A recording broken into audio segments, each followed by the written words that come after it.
It's another Q&A edition of Optimal Health Daily, episode 835, and I'm Dr. Neil Malik. Hey there, happy Friday, and welcome to another Q&A edition of Optimal Health Daily, where I answer your health questions related to fitness, diet and nutrition, and lots more. You send me the questions, and I answer them for you. I so very much appreciate the questions you send me. I listen to every single one, and if I haven't gotten to answering yours just yet, I promise I will. And if you're wondering why bother sending me a question, does this guy really know what he's talking about? Does he just call himself a doctor because he thinks he's smart?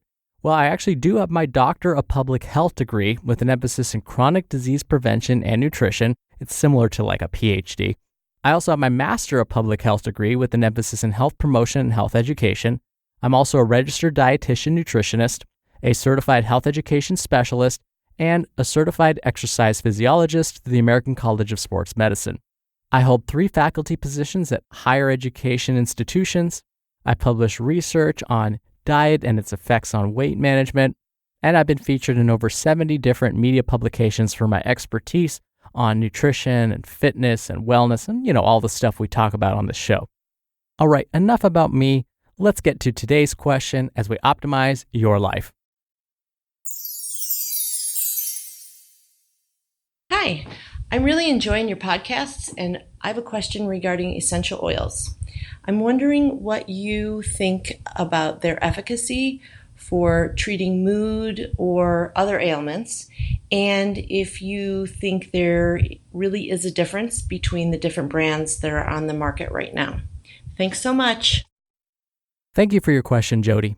Essential oils are definitely big business right now. The way they're marketed, it seems as though many of our common ailments can be relieved or cured altogether by these. But is that really the case? Let's discuss. Now, before I go any further, I do need to mention something about what the term essential can mean.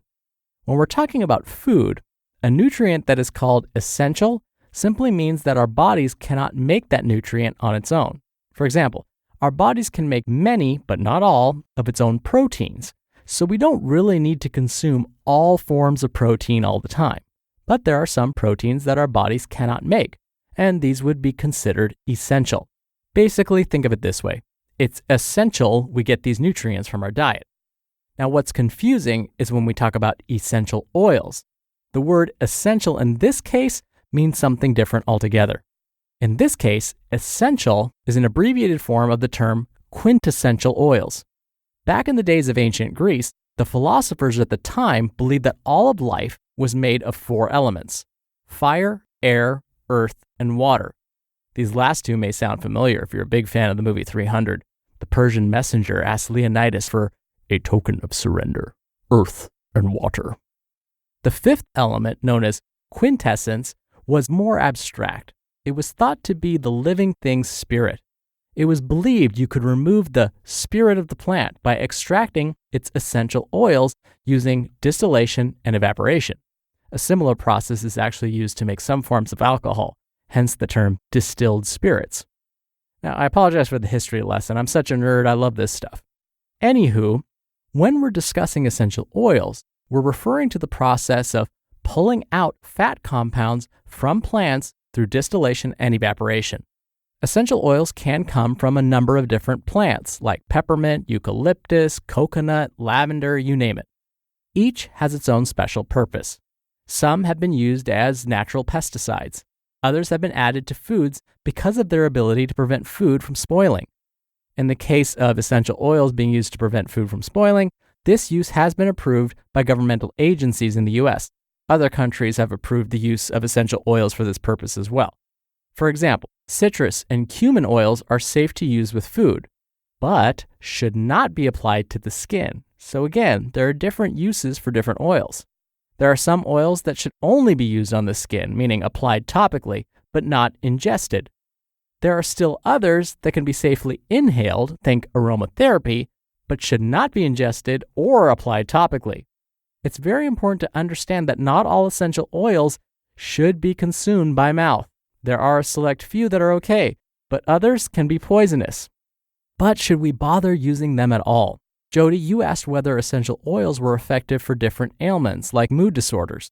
In the past, essential oils have been used to relieve many different disorders like indigestion, joint pain, stress, fatigue, maybe improved sleep, and lots more.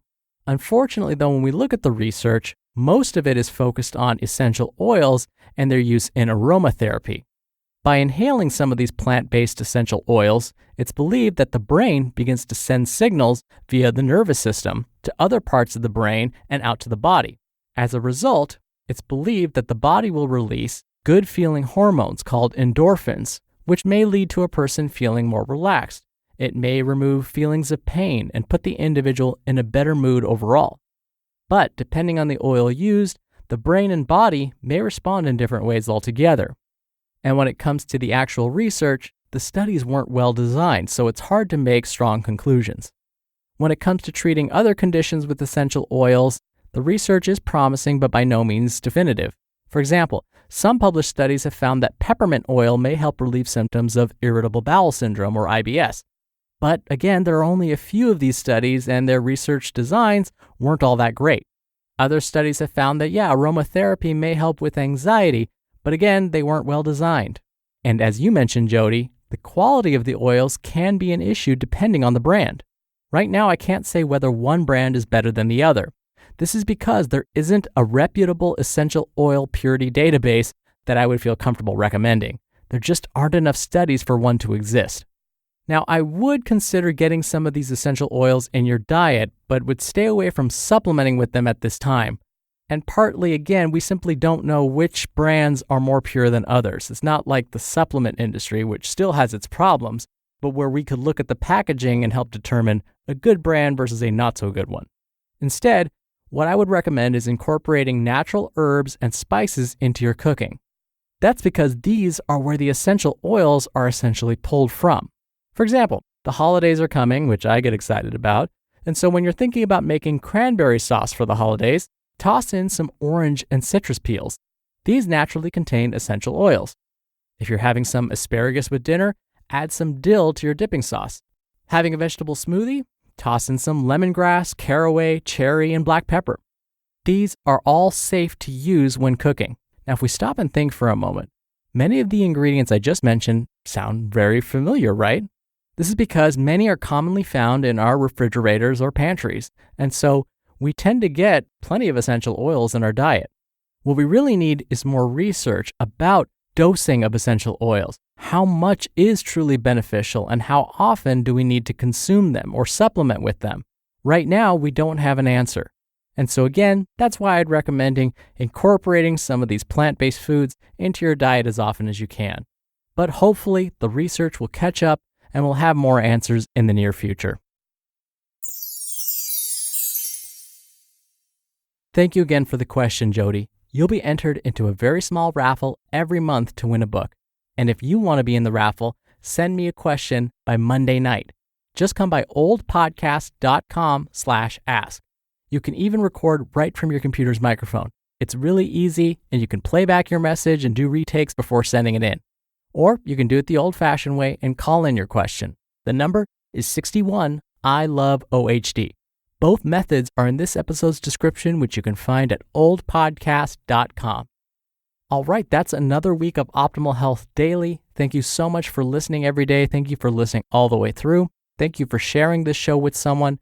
Have a wonderful weekend, and I'll see you back here on Monday, the last day of September, can't believe it, where your optimal life awaits.